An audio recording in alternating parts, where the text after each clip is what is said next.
ओम श्री परमात्मने नमः।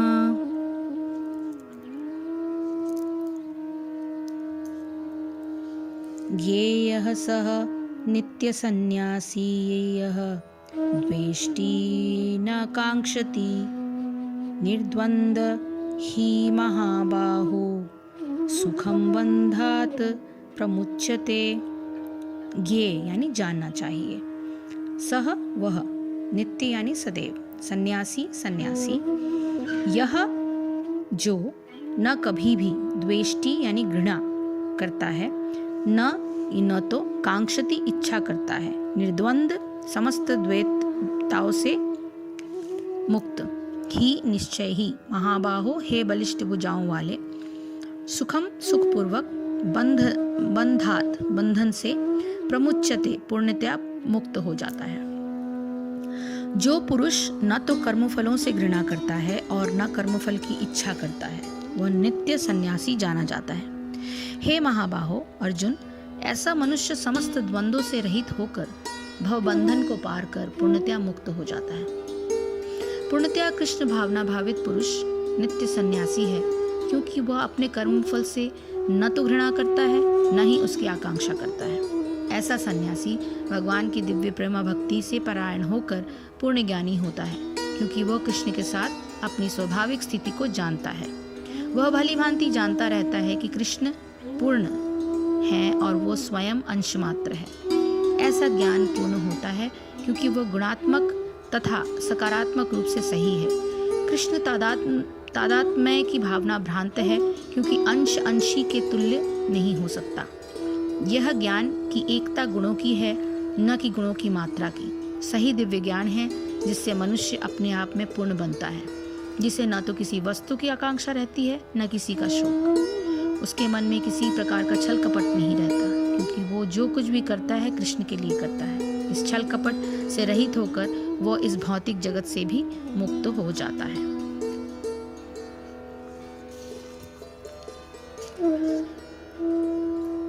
हे महाबाहो, जो पुरुष न किसी से द्वेष करता है और न कोई आकांक्षा ही करता है, वह कर्मयोगी सदा सन्यासी ही समझने योग्य है, क्योंकि द्वंद्वों से मुक्त रहते हुए वो सुखपूर्वक संसार बंधन से मुक्त हो जाता है। कर्मयोगी भी सन्यासी ही मानने योग्य है। यह अत्यंत उत्साहवर्धक श्लोक में भगवान कहते हैं कि सामाजिक व्यवस्था में रहते हुए भी कर्मयोगी संसार बंधन से मुक्त हो जाता है।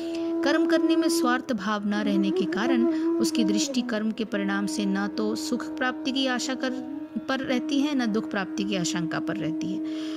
वह पूर्ण रूप से निरासक्त होकर लोकहितार्थ कर्म करने में संलग्न रहता है।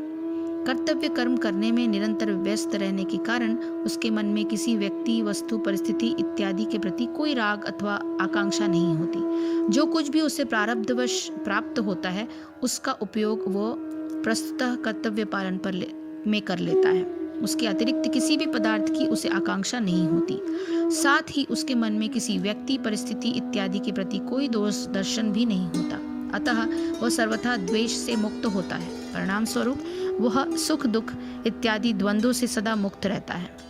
कामनाओं की पूर्ति अथवा अपूर्ति में द्वंद्व रहित रहने के कारण उसका जीवन अत्यंत सुखी होता है, क्योंकि किसी प्रकार की आकांक्षा अथवा दोष दर्शन न होने के कारण उसका चित्त सर्वदा शांत एवं प्रफुल्ल रहता है। दूसरे अध्याय के श्लोक संख्या 64 के अनुसार राग द्वेष से रहित चित्त सदैव प्रसन्न रहता है।